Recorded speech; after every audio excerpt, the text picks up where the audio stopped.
오늘 할렐루야 찬양대의 찬양 가사가 하나님을 향한 우리 모두의 신앙 고백인 줄로 믿습니다.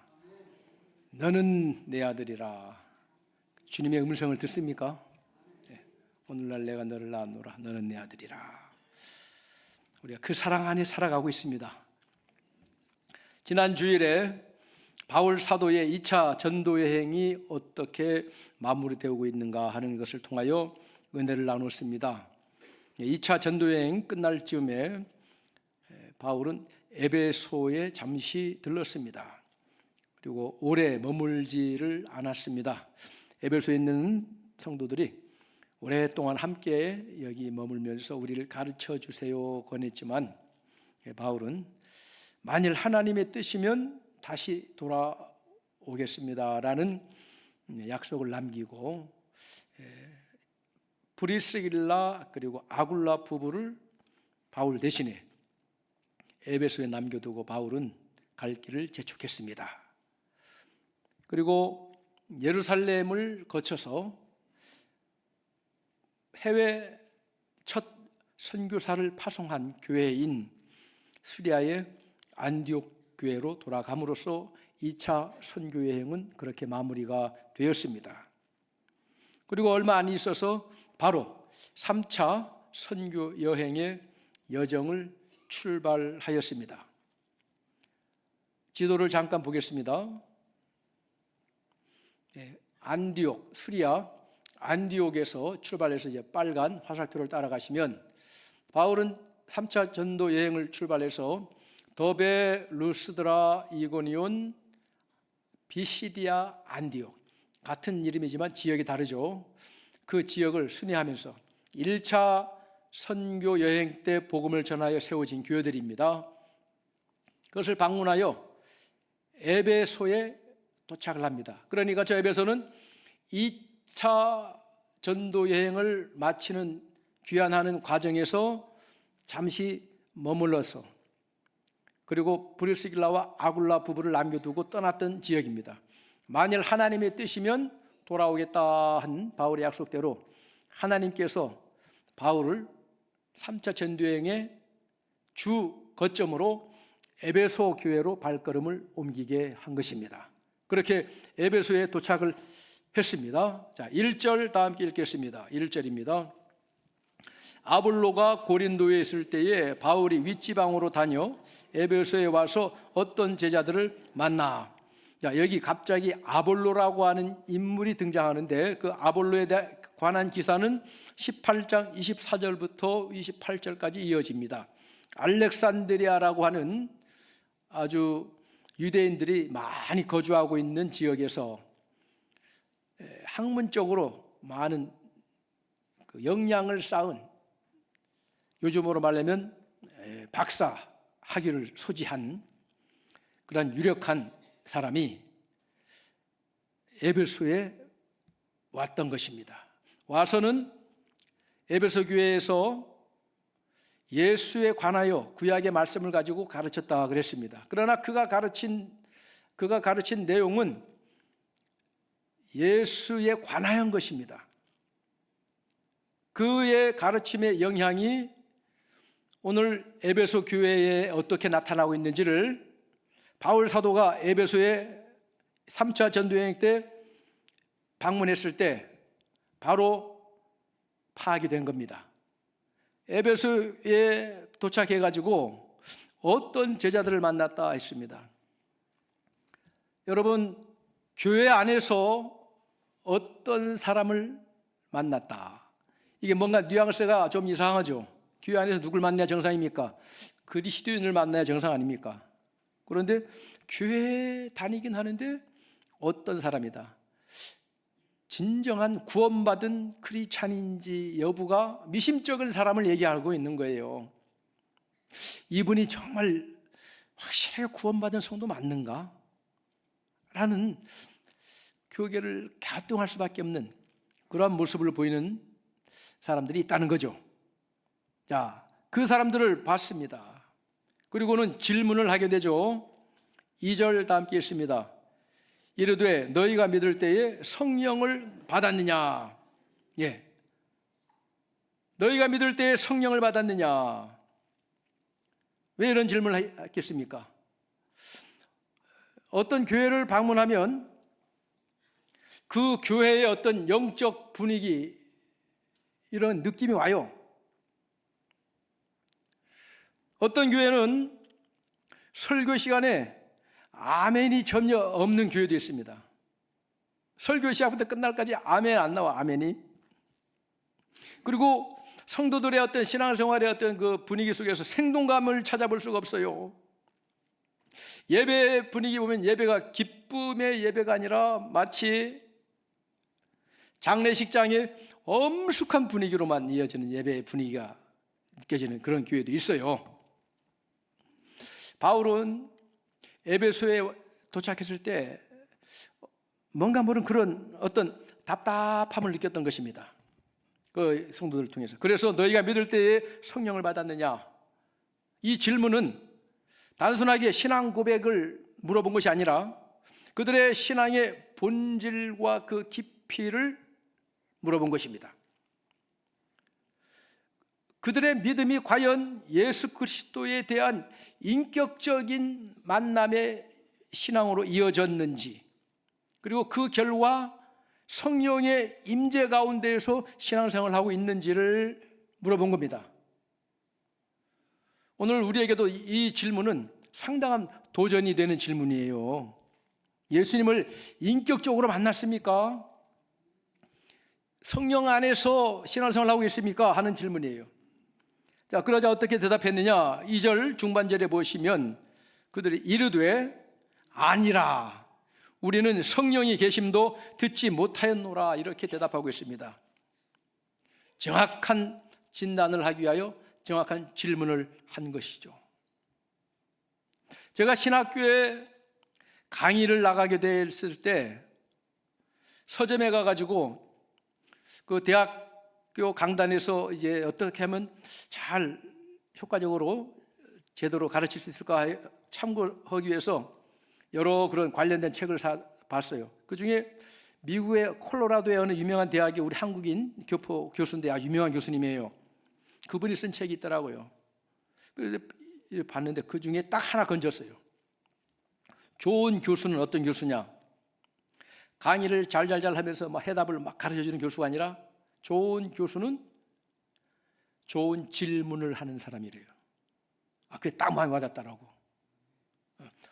좋은 질문도 알아야 하는 겁니다. 엉뚱한 질문하면 시험 들어요. 그래서 핵심을 딱 파악하고 학생들로 하여금 동기부여를 하기 위해서 좋은 질문을 딱 던진다는 거예요. 바울은 좋은 질문한 겁니다. 우리의 신앙생활에 그 원동력이 무엇인가 하는 것을 알고 있기 때문에 핵심을 꿰뚫는 질문을 딱 한 거예요. 이거저거 막 짚어본 게 아니에요. 딱 한마디 질문 던져오면 아는 것이죠. 명의가 어떤 분들입니까? 명의는요, 간단하게 진단한 것 같지만 그 명의가 탁 체크하는 포인트는 핵심적인 겁니다. 그리고는 딱 원인을 찾아내는 그런 분들이 명의라고 하지 않습니까? 바울은 교회를 진단하는 데 있어서 명의와 같습니다. 여러분들이 믿을 때 성령을 받았습니까? 딱 질문하니까 우리는 성령을 받지도 않았을 뿐만 아니라 성령이 있음도 우리는 들어본 적도 없습니다 하는 거예요. 오늘 이 자리에 똑같은 질문이 주어졌을 때 예? 아니 예수 믿으면 되는 거 아닙니까? 성령이 뭡니까? 라고 하는 대답을 하는 성도들이 분명 있을 수도 있다는 것입니다. 그러자 바울이 재차 묻습니다. 3절 다 함께 읽습니다. 바울이 이르되 그러면 너희가 무슨 세례를 받았느냐? 대답하되 요한의 세례니라.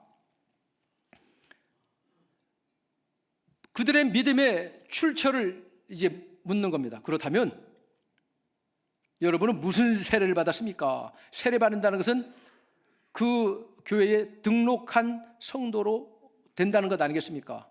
세례를 받은 사람이 등록 교인이고 또 우리도 성만찬을 참여하고 그렇게 하는 거잖아요.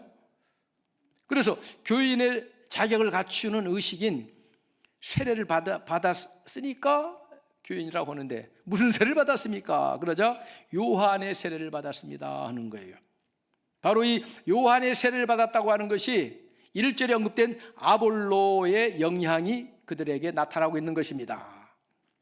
사랑하는 성도 여러분, 어떤 교회를 막론하고 그 교회의 성도들은 그 교회의 목회자가 가르쳐준 범위 안에서 신앙이 성장합니다. 그 교회의 목회자가 아는 만큼 알게 되어 있어요. 아볼로라고 하는 성경에 능통한 학자이지만 그가 가르쳐준 예수는 침례자 요한의 회개 세례까지 미치는 예수인 것입니다. 요한은 어떤 예수를 전했습니까?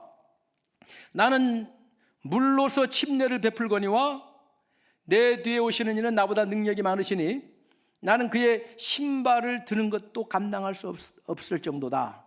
그는 성령과 불로서 침례를 베푸실 자이다 라고 요한은 그렇게 증거를 했습니다. 그게 바로 요한의 증거예요. 그래서 요한에게 와서 사람들은 침례를 받았습니다. 그 침례는 회개하는 침례, 회개. 즉 메시아를 영접할 준비로 하는 자세로서의 죄를 고백하고 회개하여 침례를 받는 겁니다. 죄사함에. 이제 메시아가 이제 오실 거니까 그 메시아를 영접할 준비로서의 회개의 침례죠. 딱 거기에 머물러 있었던 거예요. 거기에. 자, 예수님께서 이제 오셨습니다. 그리고 세례 요한의 제자들이 예수님께 찾아가서 질문을 하는 장면이 나옵니다. 요한이 헤롯의 그 분봉왕 헤롯의 부도덕한 행위를 준엄하게 꾸짖은 것으로 인해서 감옥에 갇히게 되었을 때 요한의 제자들이 회의감에 빠진 것을 요한은 이래 눈치채고 그 제자들을 예수님에게 보내서 질문을 하게 합니다. 어떤 질문을 하게 하느냐면 마태복음 11장 3절 이하에 보면 오실 그이가 당신이 오니까 우리가 다른 일을 기다려오리까 라고 질문하겠습니다. 즉 세례 요한이 증거한 오실 메시아가 바로 당신 맞습니까? 아니면 우리가 다른 분을 기다려야 됩니까? 라고 가서 여쭈어 봐라. 그렇게 여쭈었더니 예수님께서 대답하시기를 너희가 가서 듣고 보는 것을 요한에게 알리되 맹인이 보며 못 걷는 사람이 걸으며 나병 환자가 깨끗함을 받으며 못 듣는 자가 들으며 죽은 자가 살아나며 가난한 자에게 복음이 전파된다 하라. 이렇게 전해라 그랬습니다. 이것은 세례 요한의 제자들을 비롯한 그 당시에 유대인들이 기대하고 있었던 메시아와는 전혀 다른 메시아인 거예요. 그 당시에 유대인들이 기대하고 있었던, 즉 구약의 율법에 충실한 유대인들이 오실 메시아를 기대하고 있었는데 그들이 기대하는 메시아는 어떤 메시아냐면 심판하는 메시아예요. 이 세상의 모든 부도덕과 모든 불의함을 다 심판하고 메시아 왕국을 세울 분으로 알고 있었던 거예요. 그래서 이 침례자 요한이 전한 메시아를 만나기 위해서 그들은 죄를 고백하고 회개의 세례를 받았고 이제 그 메시아가 오면 이 세상을 심판하고 메시아 왕국을 이룰 때 우리도 그 메시아 왕국에서 한 자리씩 하겠지라고 하는 일말의 기대감을 갖고 있었던 거예요. 그래서 그 예수님을 증거하였던 세례 요한이 불의한 권력에 의해서 감옥에 갇혔으니까 이제 이 메시아가 드디어 자신의 그 역할을, 자신의 그 해야 될 사명을 감당할 때가 되었죠. 기다리고 있는데도 아무런 소식이 없으니까 가서 질문해 온 거예요. 당신 맞습니까? 아니면 다른 메시아를 우리가 기다려야 됩니까? 그러니까 내가 맞다 하는 것을 예수님께서 공생의 기간 동안에 행하시는 사역을 그대로 보고 들은 대로 가서 얘기하라 그런 겁니다. 다시 말씀드리면 그 당시에 유대인들이 기대하고 있었던 정치적 메시아와는 거리가 먼, 죽은 자를 살리고 병든 자를 고치고 가난한 자에게 복음을 전파하는 메시아를 보여주고 있는 것입니다. 그런데 사실은 그 예수님의 공생의 사역을 통하여 죄와 사망의 어둠이 장악하고 있는 이 세상 속에서 하나님의 나라가 임하였음을 예수님의 공생의 사역에 따르는 표적과 기사를 통하여 이미 보여주고 있는 것입니다. 그런데 사람들은 각자 내가 원하는, 내가 기대하는 메시아 상만을 바라보기 때문에 예수님이 왔음에도 불구하고 알아보지를 못했던 거예요. 그래서 요한의 세례입니다 한 것은 여전히 정치적 메시아로서의 예수만 알고 있었지, 참 우리의 구세주가 되시는 메시아로서의 예수, 즉 십자가에서 우리의 죄를 대속하기 위하여 죽임당하시고 3일 만에 부활하시고 승천하신 예수 그리스도, 다시 오실 예수 그리스도에 대한 진정한 복음은 알지 못하고 있는 상태라는 것입니다. 그래서 예수님은 그 세례 요한의 제자들을 돌려보내고 난 다음 함께 한 제자들에게 이렇게 말씀하십니다. 마태복음 11장 6절입니다. 누구든지 나로 말미암아 실족하지 아니하는 자는 복이 있도다 하시니라. 아멘. 사랑하는 성도 여러분, 내가 기대하는 메시아를 바라다가 시험에 들고 넘어지는 경우가 있습니다. 성경에 기록된 대로의 바른 예수를 믿는 은혜를 누리시기를 주님의 이름으로 축복합니다. 자, 요한은 회개하라 천국이 가까이 왔느니라. 그렇습니다. 천국이 가까이 왔습니다. 예수 그리스도를 통하여 이미 하나님의 나라가 임하였던 것입니다. 그리고 그 천국이 누구에게? 예수 그리스도를 주로 영접하는 자에게도 임하는 것입니다. 할렐루야. 하나님의 나라 우리에게 임하는 거예요. 예수 그리스도의 십자가의 대속의 죽으심과 고난당하심과 부활과 승천, 그리고 주님이 보내신 성령의 강림을 통하여 하나님의 나라가 임하는 거예요. 믿으시면 아멘입니다. 예수님께서 십자가의 고난을 당하시기 전에 천국, 하나님의 나라가 어떻게 임하리라 한 것을 예고해 주셨습니다. 요한복음 14장 16절 17절 다 함께, 요한복음 16장 7절 14절 다 함께 읽습니다. 그러나 내가 너희에게 실상을 말하노니 내가 떠나가는 것이 너희에게 유익이라. 내가 떠나가지 아니하면 보혜사가 너희에게 오시지 아니할 것이요 가면 내가 그를 너희에게로 보내리니 그가 내 영광을 나타내리니 내 것을 가지고 너희에게 알리시겠음이라. 아멘. 천국은 하나님의 다스리시는 영역을 얘기합니다. 하나님의 나라가 어떻게 임한다고요? 예수님께서 부활 승천하신 후에 주님이 보내실 보혜사 성령으로 우리 가운데 임하신다는 거예요. 할렐루야. 이 성령님은 우리 가운데 임하시고 우리와 함께 임하십니다. 할렐루야. 진리의 영이십니다. 그리고 예수님께서 고난당하시고 3일 만에 다시 부활하시고 40일 동안 제자들에게 보이셨습니다. 그리고 승천하시기 전에 제자들에게 다시 한번 약속해 주셨습니다. 하나님의 나라 천국이 분명히 임할 것을. 어떻게? 사도행전 1장 4절 5절 다 함께 읽겠습니다. 사도와 함께 모이사 그들에게 분부하여 이르시되 예루살렘을 떠나지 말고 내게서 들은 바 아버지께서 약속하신 것을 기다리라. 요한은 물로 세례를 받았으나 너희는 몇 날이 못 되어 성령으로 세례를 받으리라 하셨느니라. 아멘. 하나님이 다스리시는 천국, 죄와 사망의 어둠의 세력들을 다 몰아내고 참 하나님의 영광이 충만한 하나님의 나라가 어떻게 임한다고요? 예수님께서 보내실 성령으로 세례를 베푸심으로 성령의 세례를 통하여 우리 가운데 임하신다는 거예요. 할렐루야. 그리고 예수님께서는 승천하셨습니다. 승천하신 후에 열흘째가 되는 날이 구약의 오순절이라고 하는 절기예요. 그 오순절 날 예루살렘의 마가 요한의 다락방에 모여서 예수님이 약속하신 성령의 임하심, 예수님이 보내실 성령의 임재하심을 사모하며 기다리면서 기도하던 120명의 제자들에게 약속하신 대로 예수님께서 성령의 세례를 베푸셨습니다. 사도행전 2장 2절 4절 다 함께 읽습니다. 호련히 하늘로부터 급하고 강한 바람 같은 소리가 있어 그들이 앉은 온 집에 가득하여 마치 불의 혀처럼 갈라지는 것들이 그들에게 보여 각 사람 위에 하나씩 임하여 있더니 그들이 다 성령의 충만함을 받고. 할렐루야. 오순절 성령 강림은 역사적 사건인 것입니다. 교회의 탄생의 첫 시작뿐만 아니라 구약의 성막의 시대에서 참 성전이 되시는 예수 그리스도의 몸된 교회의 은혜의 시대가 시작됨을 알리는 역사적 사건인 것입니다. 구약과 신약의 차이가 무엇일까? 그림 한번 보십니다. 구약은 하나님의 영광이 어디에 임했습니까? 성막에만 임했습니다. 불기둥. 그 불기둥은 하나님의 임재의 영광을 증거하는 사인입니다. 저 불 자체가 하나님이라는 뜻이 아니에요.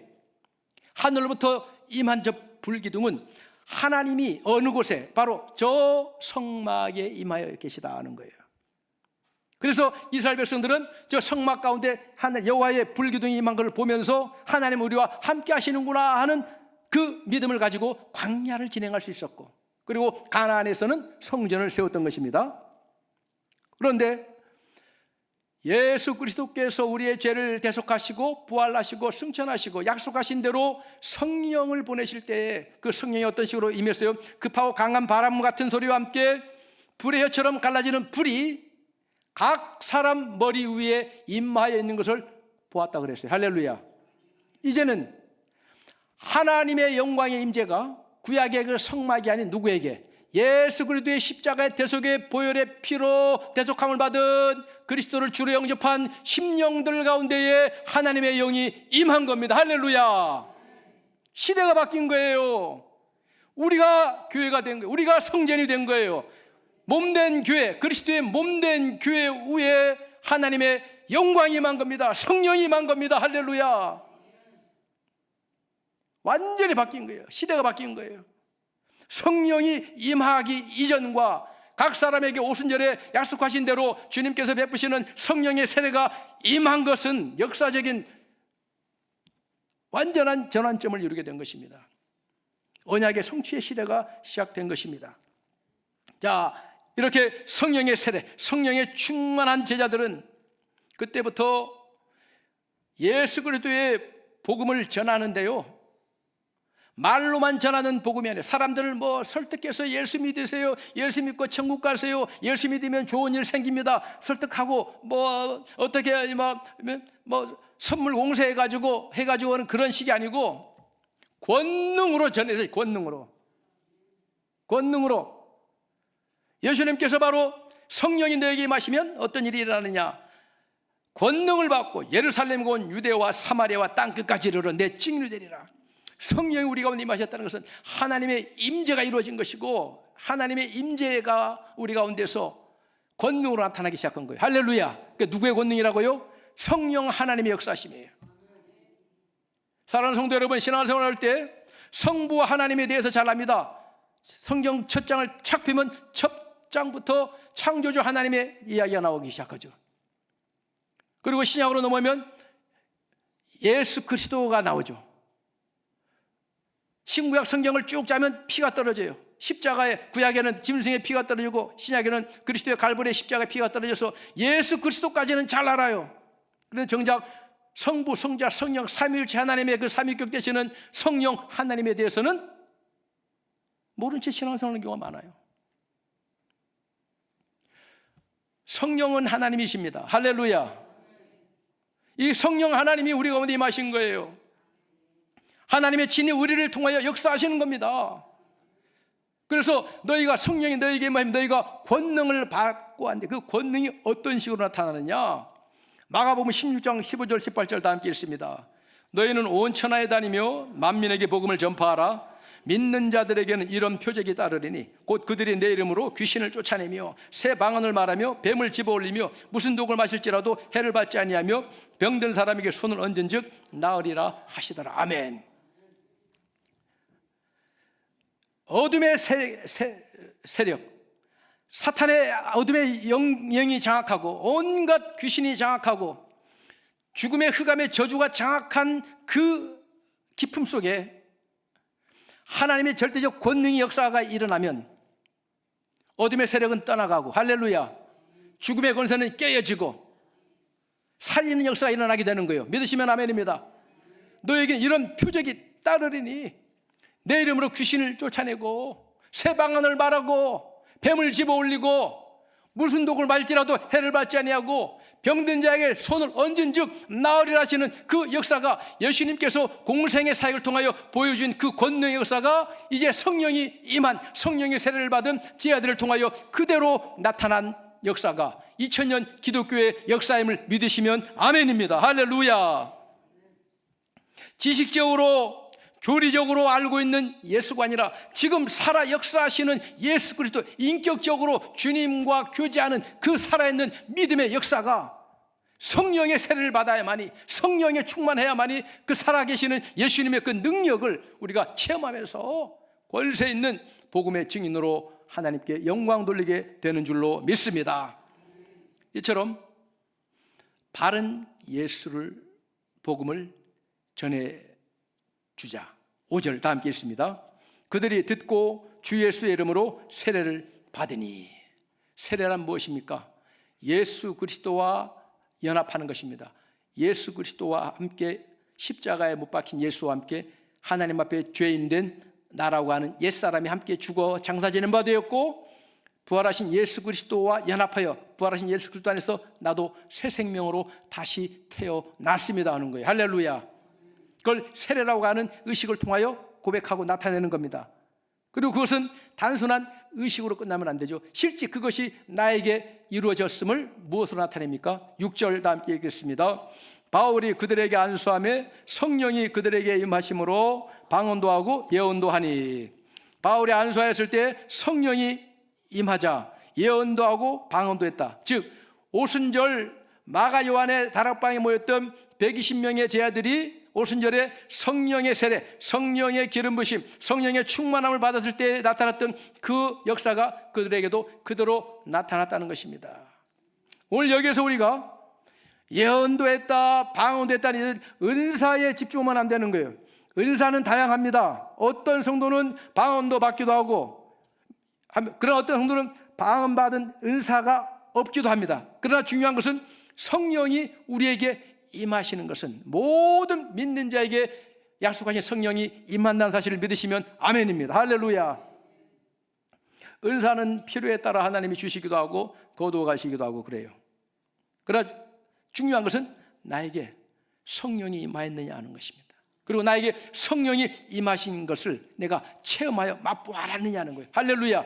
오늘 이 오순절의 성령의 세례, 오늘 에베소에 있는 제자들이 경험한 이 성령의 세례는 그냥 나도 느끼지 못한 채 임재하는 성령이 아니라 분명하게 체험되는 확신을 동반한 성령의 임재하심입니다. 할렐루야. 우리 사랑하는 성도님들, 이러한 은사를, 이러한 은혜를 체험하셨기를 주님의 이름으로 축복합니다. 자, 성령이 임하자 방언도 하고 예언도 했다는 것은 이제 이때부터 이들이 능력 있는 그리스도의 복음의 증인의 사명을 감당했다는 것이죠. 침체되었던, 살아있는 것도 같기도 하고 죽은 것도 같기도 한 어중간한 상태의 신앙에서 이제는 벌떡벌떡 살아 역사하는 생동감 있는 신앙인으로 변했다는 것입니다. 교회가 뜨겁게 생동감 있게 기쁨이 넘치고 감사가 넘치고 간직이 넘치는 교회로 변화가 일어나기 시작했다는 거예요. 할렐루야. 성령이 임하심으로.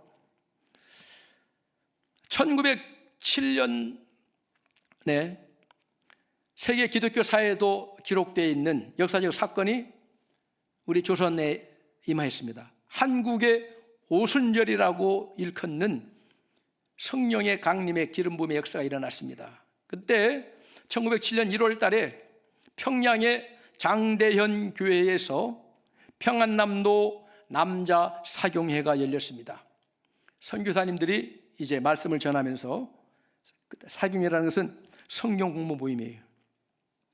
평안남도 남자 사경회 집회는 며칠간 계속 이어졌지만 어떤 영적인 뜨거움과 그런 것은 없었습니다. 그냥 냉랭하기만 했습니다. 그래서 선교사님들이 이게 무슨 일인가? 나중에 뭐 낙심될 지경이에요. 왜 이런 아무런 역사도 안 일어날까? 그러다가 1월 14일 저녁 집회 때였습니다. 한 사람에게 성령의 강력한 기름 부으심이 임했습니다. 그분이 누구냐? 길선주라고 하는 장로였습니다. 이 장로님이 강단에 따라 올라오면서 이 성회 기간 동안에 아무런 성령의 은혜나 하나님의 역사가 임하지 않은 것은 저 때문이 올시다 라고 하면서 나는 아간과 같은 죄인입니다 라고 고백하는 거예요. 아간이 누구입니까? 여호수아와 함께 가나안 정복에 들어갔다가 예리고성을 함락하고 전리품을 숨겨둔 것 때문에 이스라엘이 큰 곤욕을 치르게 한 그 사람을 얘기하는 겁니다. 나는 아간과 같은 죄인입니다. 나 때문에 오늘 이 성회에 아무런 역사가 일어나지 않고 있는 것입니다.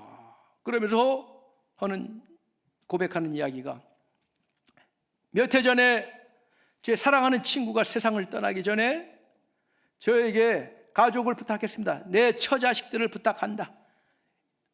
내 처자식들은 아직 세상 물정을도 모르고 하니 자네가 나의 재산을 대신 관리해 주면서 우리 자식들을 잘 가르쳐가지고 이제 잘 물려받도록 해주게나 하고 처자식을 친구로부터 잘 맡아주는 조건으로 재산을 관리하게 됐어요. 그런데 막상 돈을 보니까 아예 욕심이 생긴 거예요. 그래가지고 그 돈의 일부를 이렇게 챙긴 겁니다. 그걸 고백하는 거예요. 사실 나는 그 친구의 애절한 부탁을 받고 그렇게 하겠노라고 했으면서 나는 재산의 일부를 탈취한 아간입니다. 나 때문에 이 성회의 역사가 안 일어나고 있습니다 하고 자백하니까 사람들이 혀를 끌끌 차면서 아이고 장로가 저래? 라고 비난하지 않고 수많은 사람들이 갑자기 가슴을 치면서 통곡하면서 울기 시작합니다. 그리고 한 사람씩 앞을 다투듯이 나와서 막 죄를 고백합니다. 나는 무엇을 도둑질한 죄인입니다. 나는 가늠한 누구입니다.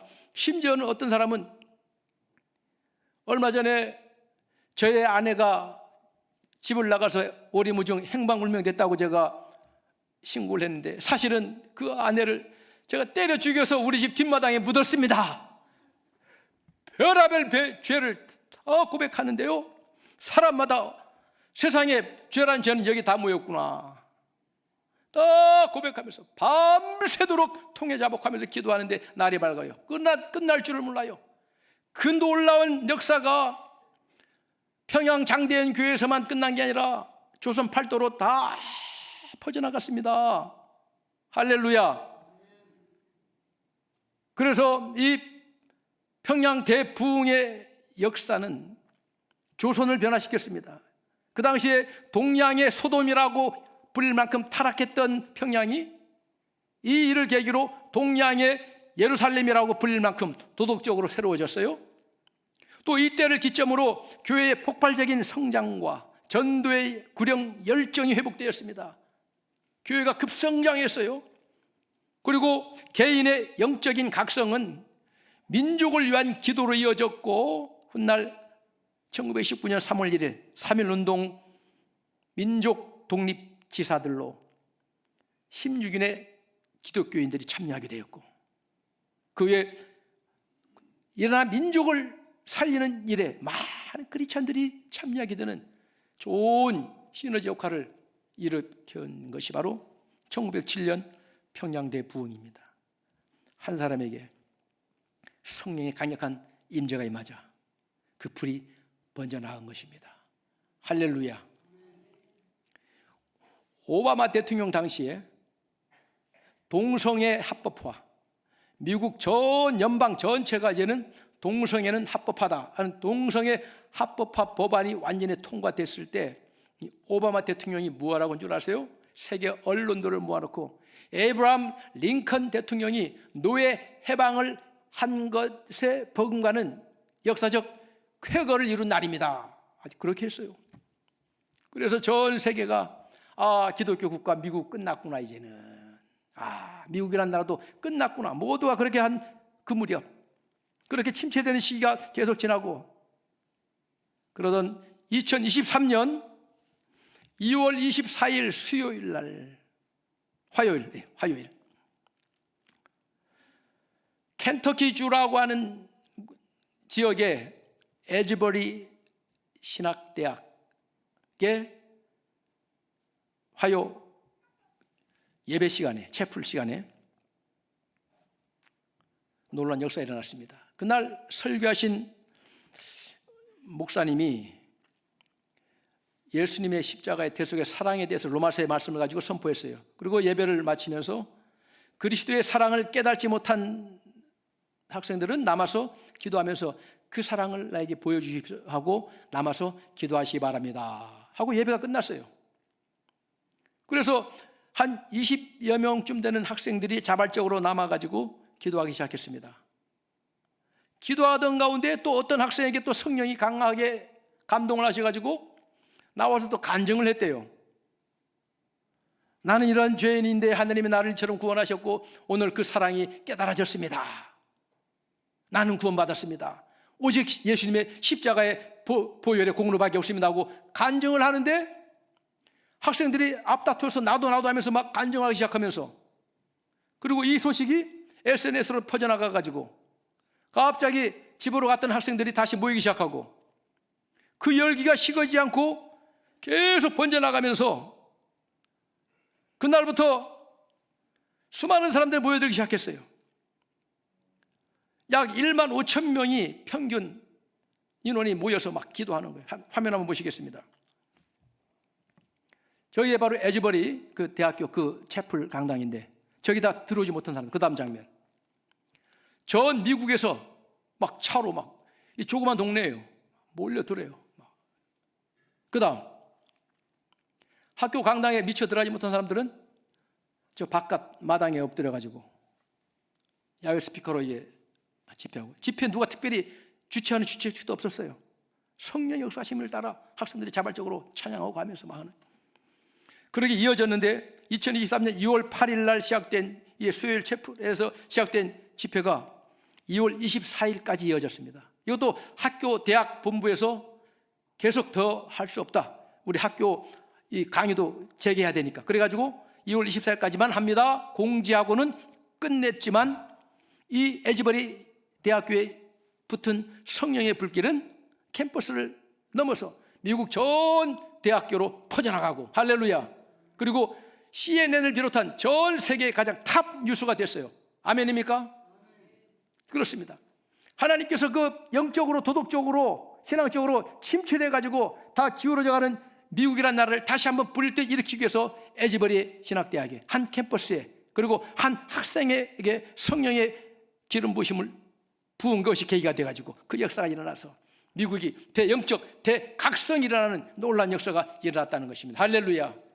저 무렵에 우리 대전 누리교회는 새 예배당을 건축하고 있었습니다. 새 예배당을 건축하는 과정이 많은 어려움과 난관이 있었죠. 이 아파트 공사 조합 측과 건설 노조가 대립하면서 근 1년 동안 그 강성 노조, 건설 노조들이 와서 진을 치고 데모하고 얼마나 했습니까? 바로 제 무경실 바로 창문 건너편에서 고성능 마이크로 막 데모가를 하루 종일 틀어내고 막 데모하고, 어느 날은 장송곡이죠. 장송곡, 곡소리 나는 장송곡을 우리 교회 쪽을 향해서 막 고성능 스피커로 막 틀어대고, 별의별 일들이 많이 생겼습니다.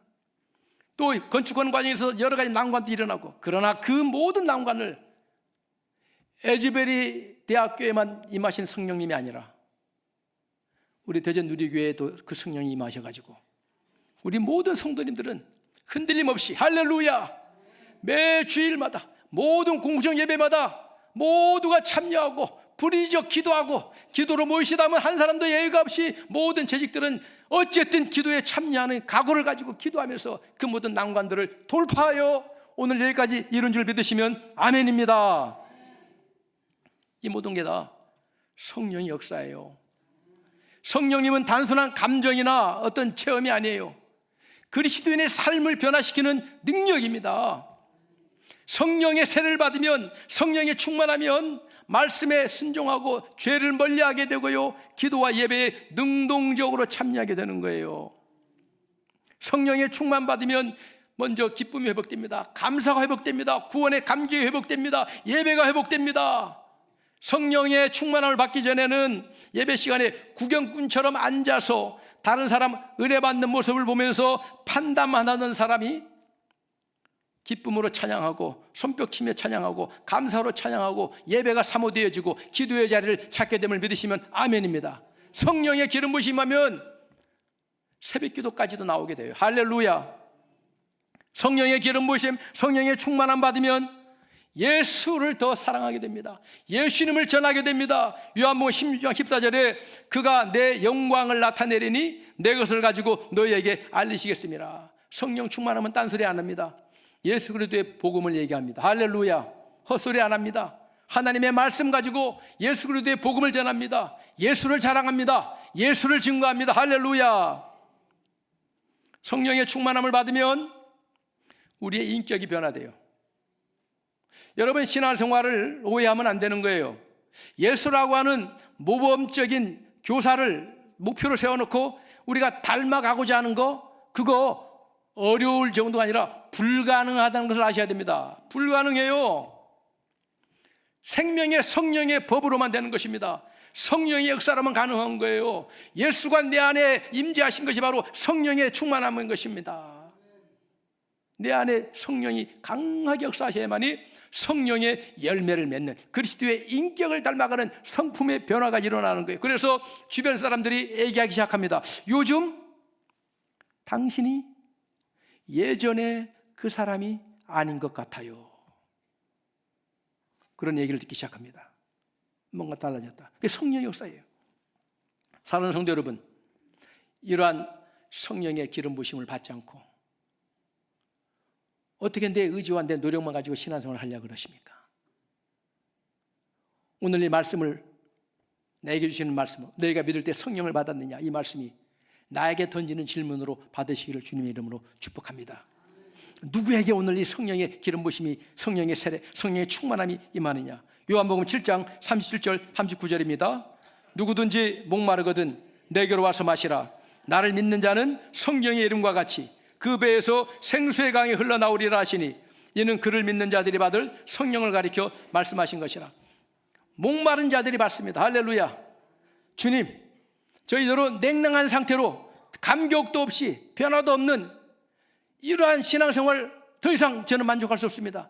주님이 내 안에 살아 역사하는 생동감 있는, 살아 역사하는 체험이 있는, 간증이 있는 그러한 신앙생활을 하기를 원합니다. 저에게 성령으로 충만케 해주시옵소서 하고 사모하는 자에게 임합니다. 할렐루야. 누가복음 11장 13절 다 함께 읽습니다.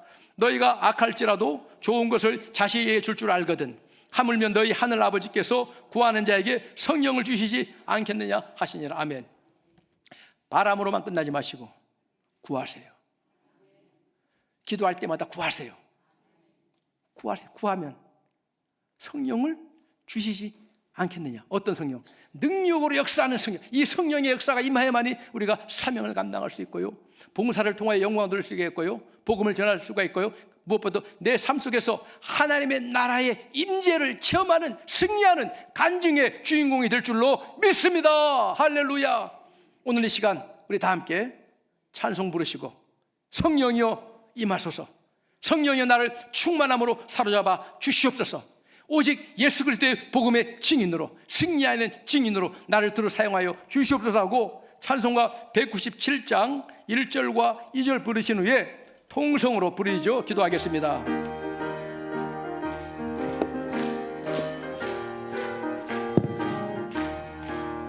은혜가 풍성한